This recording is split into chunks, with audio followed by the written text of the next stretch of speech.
Steve, Nick Friedel, ESPN. Is Kevin any closer to being able to play tomorrow? He's going to practice with us today, and he'll get some extra work in with some of our younger players, and we'll gauge it from there.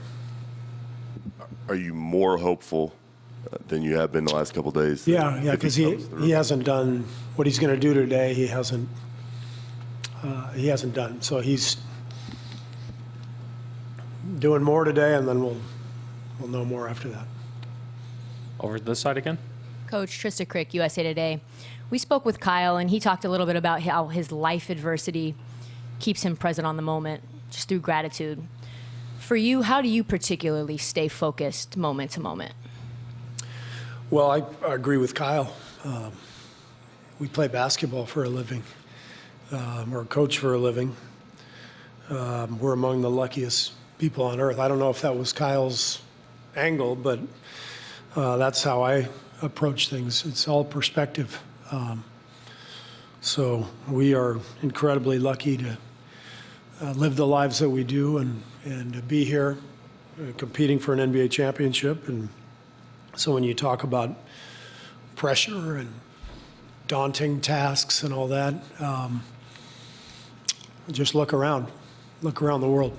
We're doing all right, and we're lucky, and we know how lucky we are. So you got to keep everything in perspective. And next question in the middle. Ann Killian, San Francisco Chronicle. Hi, Steve. Can you give us a sense of just what your team's mindset has been in the last 24 hours, the vibe you got from them on the plane and getting here about, being in this pretty dire situation? Well, I think the mood is good. We've still got plenty to play for. And, yesterday was a travel day, so we didn't do anything. So it's not like we've spent a lot of time together. Today we'll watch the film and go through practice and talk about the things we can clean up. But the mood's good. We have an amazing opportunity and challenge, and we're going to do everything we can to meet that challenge, and we're excited about it. Davide on the right. Coach, Davide Chinellato, Gazzetta Italy. I'm sure you're not going to share many details about this, but I'm curious.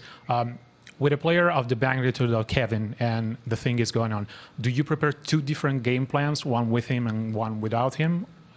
How does it work from a coach point of view? Yeah. The game plan changes if Kevin's out there or if he's not.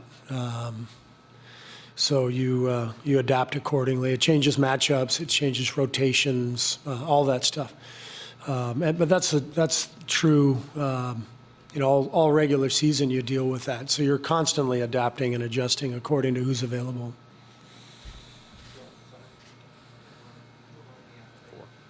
How did Looney come through the other night? And then Looney? Yeah. Yeah, very well. And you, DeMarcus has struggled the last couple. Is this something you're looking at, the 5 spot? We just look at everything game to game. And, in terms of matchups, combinations.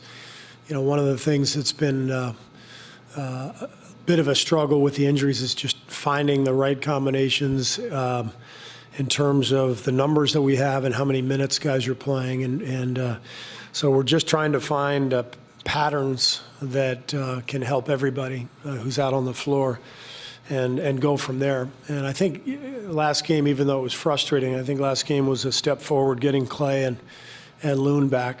I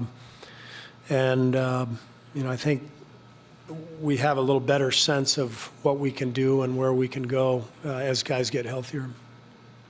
Right here in the front row. Arjun Ram, CBC Kids News. Coach Kerr, can you describe for me the feeling of starting off as a kid player, moving on to a professional player, and now to a professional NBA coach? Yeah. When I was a kid, I watched the NBA. I watched the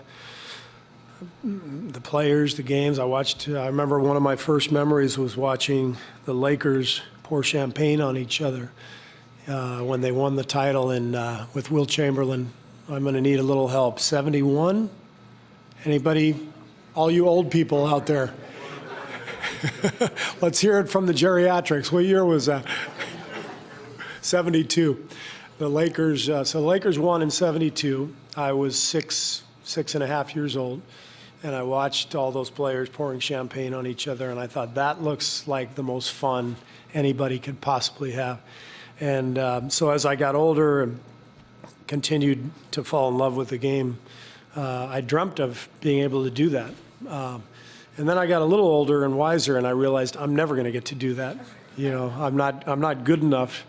And so I really didn't expect to play or to coach in the NBA. So it's all kind of literally been a dream come true. I know people say that offhandedly, but that's really the truth. It really seemed like a dream, and it's come true. So thanks for the question. No problem. Clarification for the Lakers were 69 and 13. The Bulls won 70. Raymond will be next. Save your questions for him. Any other questions for Coach? Last question on the back right. Monty on 3. Monty Poole, NBC Sports Bay Area. Steve, the other night in Game 4, the first quarter defense was phenomenal, took a lot of energy.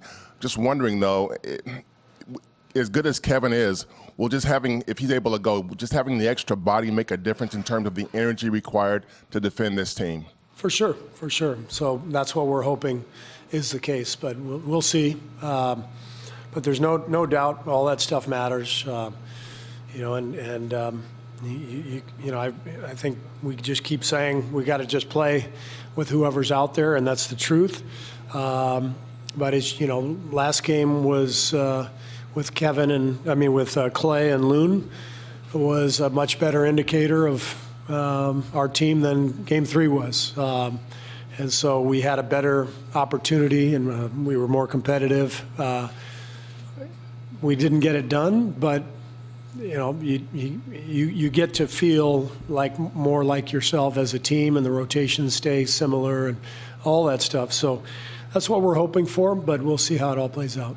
Did you sense that there was the team fell off a little bit after halftime, though, in terms of energy? Yeah, I thought late third quarter, our energy waned and our focus waned. We made a lot of defensive mistakes that seemed born from just the frustration and maybe fatigue just from, you know, we're playing guys heavy minutes and all that stuff.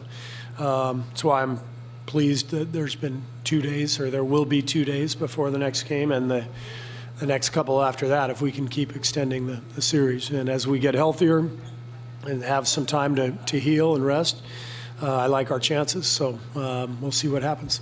Thank you, Thanks. Coach. Probably so.